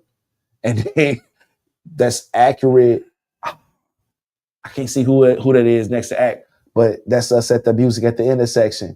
And that's me like, what you taking a picture of? Like, and it just became the theme of that summer. And then that's like the exhibit down at the St. Louis Art Museum when they had the culture exhibit. Because like Adrian Walker hit me up. Shouts out Adrian. Hey, I tell you, shout out to the Made Monarchs out there. But no. AO hit me up talking about we doing the photo shoot at the Art Hill for the 50th anniversary for the culture with St. Louis artists. And I'm in that picture in the back, but this is me in the front of that picture, but of the mural of the exhibit. And it was just like me really letting people know that St. Louis is just open and welcome to whatever the world got to offer. Because we got enough people behind us to give you more. Like whatever you want to bring, we got more. Like that's all my arms open. It's the crow spreading his wings and flying. Like you can't be a bird unless you spread your wings. There you go. How you gonna take flight without it? How you gonna do it? You can't make it happen if you don't put a spread your wings. Come on, never come down. There we go.